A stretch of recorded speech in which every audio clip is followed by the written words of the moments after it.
بسم اللہ الرحمن الرحیم۔ تمام دیکھنے سننے والوں کو آر ایم لا فرم میں خوش آمدید۔ ایڈوکیٹ شبیر حسین کیانی کی طرف سے السلام علیکم ورحمۃ اللہ۔ آج ہم بات کریں گے اس حوالے سے کہ اگر کوئی عورت جو ہے وہ خلا لیتی ہے یا اس کو اس کا شوہر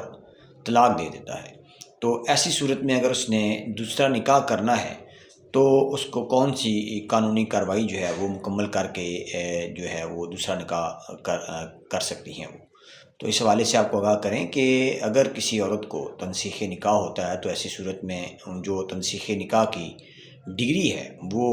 متعلقہ یونین کونسل جہاں پہ عورت کا اور اس کے سابقہ شوہر کا نکاح ہوا ہے، وہ اس جو ہے یونین کونسل میں اٹیسٹڈ کاپی تنسیخ نکاح کے آرڈر کی ڈگری کی سبمٹ کرے گی، اور 3 مہینے گزرنے کے بعد یعنی کہ عدت کا پیریڈ پورا ہونے کے بعد جو متعلقہ یونین کونسل ہے وہ اپنی قانونی کارروائی مکمل کرے گی اور اس بیوی کو طلاق مؤثر سرٹیفکیٹ جاری کرے گی، اور وہ عورت اگر دوبارہ نکاح کرنا چاہے تو وہ طلاق مؤثر سرٹیفکیٹ جو ہے بوقت نکاح وہ نکاح خواں کو پیش کرے گی، اور نکاح خواں اپنے نکاح نامے میں اس کے بیوی کے نکاح نامے میں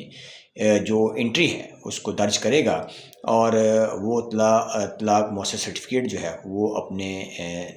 جو نکاح نامہ کا جو ریکارڈ ہے اس کے ساتھ لفظ کرے گا، اور ایسی صورت میں عورت جو ہے وہ دوسرا نکاح کر سکتی ہے۔ اسی طرح جو طلاق کا مرحلہ ہے اس میں بھی جو طلاق کا نوٹس ہے وہ شوہر ایک تو اپنی بیوی کو بھیجے گا، اور دوسرا طلاق کا نوٹس جو ہے اس کی کاپی جو ہے وہ متعلقہ یونین کونسل میں بھیجے گا، اور یہ 3 مہینے مکمل ہونے کے بعد وہی پروسیس اڈاپٹ کرنے کے بعد یونین کونسل جو ہے وہ عورت کو اور شوہر دونوں کو طلاق مؤثر سرٹیفکیٹ جاری کرے گی، اور دونوں جو ہے جب نیا نکاح کریں گے تو وہ اپنا سابقہ جو